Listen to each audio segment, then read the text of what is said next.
అందరు బాగున్నారండి? Thank you so much. ఈరోజు మెగాస్టార్ గారి బర్త్డే సందర్భంగా ఇక్కడ మళ్ళీ మిమ్మల్ని అందరినీ కలుసుకోవడం నిజంగా చాలా హ్యాపీగా ఉంది. ఇక్కడ 90s జనరేషన్ ఉన్నారా మొత్తం అందరూ? 90s జనరేషన్ ముఖ్యంగా ఇక్కడికి వచ్చిన పెద్దలందరికీ, బాబీ గారు, డైరెక్టర్ బాబీ గారికి, అలాగే జానీ మాస్టర్కి, అలాగే నాగేంద్ర గారు జర్నలిస్ట్ గారికి, అలాగే ఆటా సందీప్ బ్రదరు, అలాగే మన రమేష్, మొత్తం అందరికీ కూడా థ్యాంక్ యూ సో మచ్ అండి. ఈరోజు ఇక్కడికి ఈ సభ ఇంత సక్సెస్ అవ్వడానికి వచ్చే గెస్టులను బట్టి కూడా ఈ సభ అంత సక్సెస్ అవుతూ ఉంటుంది అనమాట. సో వచ్చిన వాళ్ళందరికీ థ్యాంక్ యూ. ముందుగా మన బ్రతుకులకు కారణమైన మన తల్లిదండ్రులకి, మనం ఎలా బ్రతకాలో నేర్పించిన గురువులకి, బ్రతికితే ఇలా బ్రతకాలరా అని చెప్పి నిరంతరం ఇన్స్పిరేషన్గా ఉంటున్న మెగాస్టార్ చిరంజీవి గారికి నేను ధన్యవాదాలు చెప్పుకుంటూ, 90s జనరేషన్ మొత్తానికి మనందరికీ కొన్ని కామన్ ఫ్యాక్టర్స్ ఉంటాయి. మనం చందమామను చూస్తూ తిన్నాం, చిరంజీవి గారిని చూస్తూ పెరిగాం, పవన్ కళ్యాణ్ గారిని చూస్తూ అరిచాం, రామ్ చరణ్ గారిని చూస్తూ గర్వపడుతూ ఉన్నాం. మన ఇంట్లో టీవీ లేని రోజులు, పక్కింట్లో టీవీ ఉన్న రోజులు, ఏదైనా వేరే సినిమా వచ్చినప్పుడు వాళ్ళు ఏమైనా అనుకుంటారేమోనని మధ్యలోనే లేచి వచ్చిన రోజులు, కానీ చిరంజీవి గారి సినిమా అయితే మాత్రం వాళ్ళు ఏమనుకున్నా పర్లేదని చివరిదాకా చూసి వచ్చిన రోజులు. కొత్త సంవత్సరం వస్తే చిరంజీవి గారి గ్రీటింగ్ కార్డ్, కొత్త పండగ వస్తే చిరంజీవి గారి సినిమా, కొత్తగా మన లైఫ్లోకి ఏ చిన్న ఆనందం వచ్చినా కూడా చిరంజీవి గారి డ్యాన్స్, ఎగ్జామ్లో ఇచ్చిన క్వశ్చన్కి ఆన్సర్ సరిగా రాకపోతే పేపర్ నిండా చిరంజీవి చిరంజీవి చిరంజీవి అని రాసిచ్చిన క్షణాలు, హాస్టల్ రూముల్లో పోస్టర్లు పెట్టకూడదు అని చెప్పి రూల్స్ పెట్టినా సరే ఆ రూల్స్ని అతిక్రమించి రూమ్ అంతా మెగాస్టార్ పోస్టర్లు నింపిన సందర్భాలు. ఈ జనరేషన్కి మెగాస్టార్ అంటే వన్ ఆఫ్ ద హీరో, కానీ మా జనరేషన్కి మెగాస్టార్ అంటే వన్ అండ్ ఓన్లీ హీరో. అంటే ఈరోజు పవన్ కళ్యాణ్ గారికి, రామ్ చరణ్ గారికి, అల్లు అర్జున్ గారికి, వరుణ్ తేజ్ గారికి, సాయి ధర్మ తేజ్ గారికి, వైష్ణవ్ తేజ్ గారికి, వీళ్ళందరికీ ఒక సపరేట్ ఫ్యాన్ బేస్ ఉంది. కానీ వాళ్ళందరికీ తెగిన మొట్టమొదటి టికెట్ మాత్రం మెగాస్టార్ అభిమానిదే. ఇది అందరూ గుర్తుపెట్టుకోవాల్సిన విషయం. వాళ్ళకే కాదు, సినిమా తీయడానికి వచ్చేవాడికి, సినిమా రాయడానికి వచ్చేవాడికి, సినిమా చెయ్యడానికి వచ్చేవాడికి, అసలు సినిమా అంటే పడి చచ్చే ప్రతి ఒక్కడికి ఆయన ఇన్స్పిరేషన్. అలాంటి మెగాస్టార్ అభిమానులందరిని ఉద్దేశించి చెప్పిన గొప్ప మాట ఏంటో తెలుసా? నా అభిమాని అయినప్పుడు వచ్చే సంతోషం కంటే నా అభిమాని తను ఎంచుకున్న రంగంలో సక్సెస్ అయినప్పుడు వచ్చే సంతోషమే నాకు ఎక్కువ అని చెప్పిన గొప్ప మనసున్న వ్యక్తి మెగాస్టార్ చిరంజీవి గారు. క్రికెట్లో సచిన్ టెండూల్కర్కి చాలా రికార్డులు ఉంటాయి. తక్కువ వయసులో వచ్చాడని, ఎక్కువ సెంచరీలు చేశాడని, అలాగే గెలుపు కోసం తన ఒంటి మీద గాయాలను సైతం లెక్క చేయడని, ఎంత ప్రెజర్ ఉన్నా సరే కూల్గా ఉంటాడని, ఇలాంటి రికార్డులు చాలా ఉన్నాయి. కానీ తక్కువ వయసులో వచ్చాడు అన్న రికార్డుని వైభవ్ సూర్యవంశీ వచ్చి బీట్ చేశాడు. ఎక్కువ సెంచరీలు చేశాడు అన్న రికార్డును విరాట్ కోహ్లీ వచ్చి బీట్ చేశాడు. గెలుపు కోసం తన గాయాలను సైతం లెక్క చేయడం అన్న రికార్డును యువరాజ్ సింగ్ వచ్చి బీట్ చేశాడు. ఎంత ప్రెజర్లో ఉన్నా కూల్గా ఉంటాడు అన్న రికార్డుని MS ధోని వచ్చి బీట్ చేశాడు. అలాగే సినిమాల్లో చిరంజీవి గారికి కూడా కొన్ని రికార్డులు ఉన్నాయి. అదిరిపోయే డ్యాన్స్, అద్భుతమైన యాక్టింగ్, చెక్కు చెదరని ఫ్యాన్స్, కొన్ని కోట్ల మందికి ఇన్స్పిరేషన్, కొన్ని వేల మందికి సహాయం, జంజీ బ్యాచ్ కూడా జై చిరంజీవి అనే వ్యక్తిత్వం, ఇలాంటి రికార్డులు చాలా ఉన్నాయి. కానీ ఈ రికార్డులను మాత్రం ఇంతవరకు ఎవరు టచ్ కూడా చేయలేదు. అది అలాంటి రికార్డులు సృష్టించాడు మెగాస్టార్ చిరంజీవి గారు. చాలామంది అనుసరించారే తప్ప ఆ రికార్డులను ఎవ్వరూ బీట్ చేయలేదు. స్వయం కృషి, విజేత, ఆపద్బాంధవుడు, అలాగే మగమహారాజు, ఇవన్నీ సినిమా టైటిళ్ళు మాత్రమే కాదు. చిరంజీవి గారి జీవితం స్వయం కృషితో పైకొచ్చాడు, విజేతగా నిలిచాడు, ఆపద్బాంధవుల్లా అందరినీ ఆదుకున్నాడు, మగమహారాజులా బ్రతుకుతున్నాడు. అది మెగాస్టార్. మన అన్ని లాంగ్వేజ్ల్లో, తెలుగు, తమిళ్, మలయాళం, హిందీ, కన్నడ, అన్ని లాంగ్వేజ్ల్లో మా హీరో ఇన్ని కోట్లు కొట్టాడంటే, మా హీరో ఇన్ని కోట్లు కొట్టాడనే గొడవలు అప్పటికి ఇప్పటికీ ఎప్పటికీ ఉంటాయి. కానీ మా హీరో ఇన్ని కోట్లు కొట్టాడు, ఇన్ని కోట్లు కొట్టాడని గొడవలు మాట్లాడుకునే స్థాయి నుంచి మా హీరో ఇన్ని కోట్లు పంచిపెట్టాడు అని విలువలు మాట్లాడుకునే స్థాయిని తీసుకొచ్చింది మొట్టమొదట మెగాస్టార్ చిరంజీవి గారు. చెన్నైలో ఆయన అవకాశాల కోసం తిరుగుతున్న రోజుల్లో ఆయన్ని అద్దంలో మొహం చూసుకోమన్నారు. ఈరోజు అద్దంలో మొహం చూసుకుంటున్న ప్రతి ఒక్కడూ నేను చిరంజీవి గారిలా స్టైల్గా ఉన్నానా, చిరంజీవి గారిలా అందంగా ఉన్నానా అనుకునే స్థాయికి ఆయన ఎదిగాడు. That is megastar. మెగాస్టార్ గారి గురించి నేను చెప్పడం కాదు, గొప్ప గొప్ప వ్యక్తులు ఎంతోమంది ఆయన గురించి చెప్పారు. అన్ని లాంగ్వేజుల్లో 40,000కు పైగా సాంగ్స్ పాడిన నంబర్ 1 పొజిషన్లో ఉన్న ఎస్పి బాలసుబ్రహ్మణ్యం గారు ఆయన గురించి చెప్పిన మాట ఏంటో తెలుసా? నేను పాడిన పాటకి అద్భుతమైన గ్రేస్ని యాడ్ చేసే ఏకైక స్టార్ మెగాస్టార్ అని. ఈరోజు పాటల రచయితలందరికీ గురువుగా ఉన్నటువంటి వేటూరి సుందరరామూర్తి గారు చెప్పిన మాట ఏంటో తెలుసా?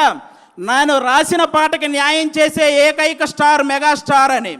రజనీకాంత్ గారికి, కమల్ హాసన్ గారికి ఒక గుర్తింపునిచ్చి గుర్తుండిపోయే సినిమాలను ఇచ్చిన కె బాలచంద్ర గారు చెప్పిన మాట ఏంటో తెలుసా? Rajinikanth plus Kamal Haasan is equal to megastar. ఇది మీరందరూ గుర్తుపెట్టుకోవాలి. అంతేకాదు సినిమా ప్రపంచానికే పెద్ద అయినటువంటి అమితాబ్ బచ్చన్ గారు చెప్పిన మాట ఏంటో తెలుసా? King of Indian cinema is megastar. ఈరోజు ప్రపంచవ్యాప్తంగా అందరూ ఎదురు చూస్తున్నారు వారణాసి గురించి. అది చేస్తున్న సూపర్ స్టార్ మహేష్ బాబు గారిని. మీకు తెలుగులో కృష్ణ గారు కాకుండా నచ్చిన హీరో ఎవరైనా అడిగితే ఆయన చెప్పిన మాట ఏంటో తెలుసా? మెగాస్టార్. ఆల్రెడీ ప్రపంచవ్యాప్తంగా విస్తరించిన బాహుబలితో మన రెబల్ స్టార్ ప్రభాస్ గారు మీకు కృష్ణరాజు గారు కాకుండా తెలుగులో మీకు నచ్చిన హీరో ఎవరైనా అడిగితే ఆయన చెప్పిన మాట మెగాస్టార్.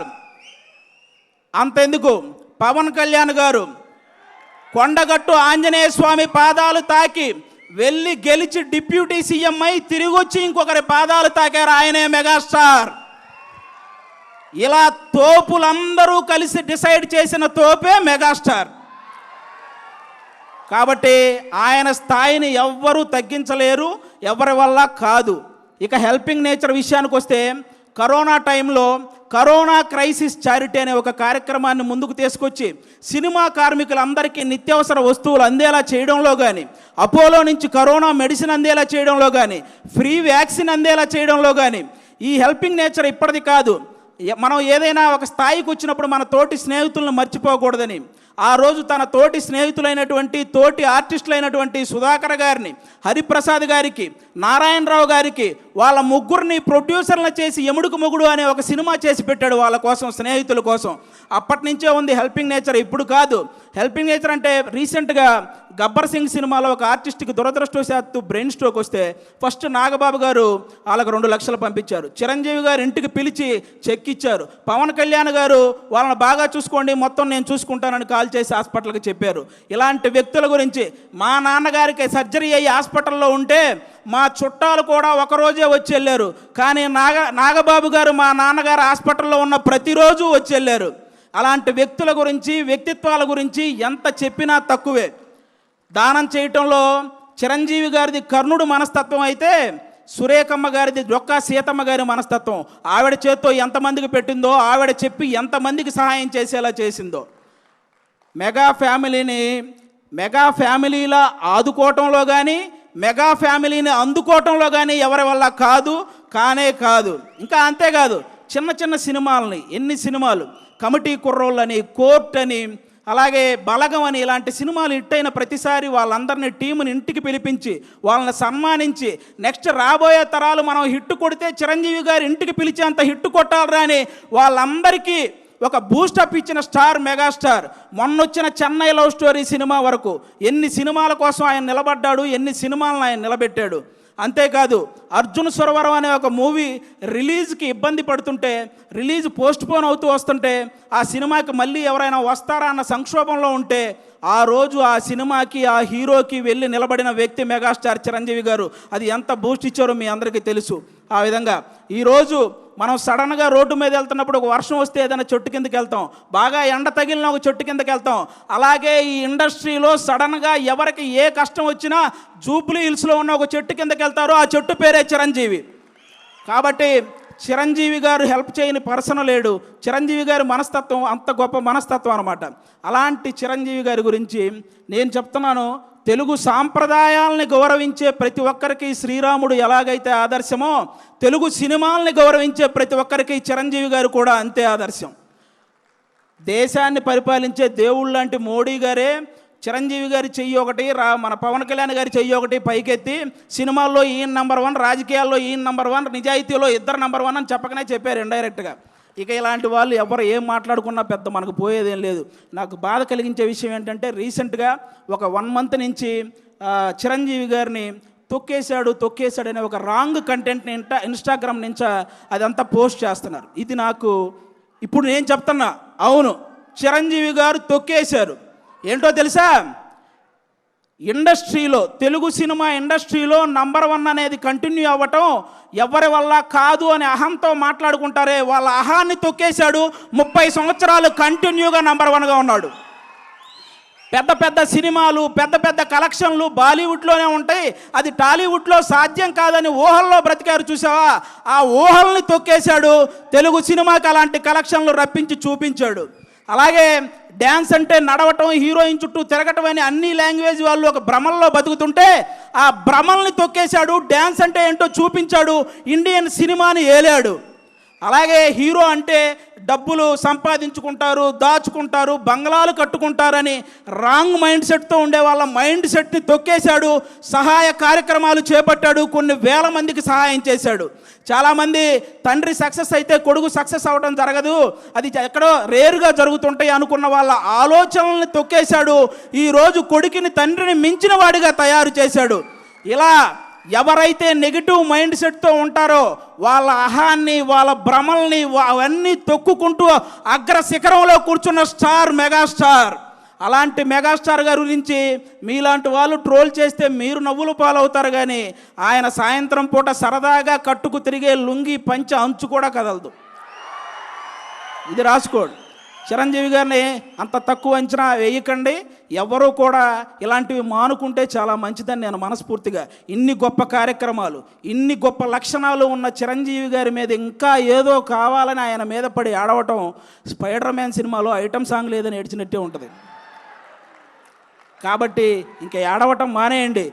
సినిమా ఇండస్ట్రీకి 100 సంవత్సరాలు వచ్చినా, చిరంజీవి గారికి 100 సంవత్సరాలు వచ్చినా సింహాసనం మీద కూర్చునే అర్హత అక్కడ ఆ ఇంద్రుడిది, ఇక్కడ ఈ ఇంద్రసేనుడిది.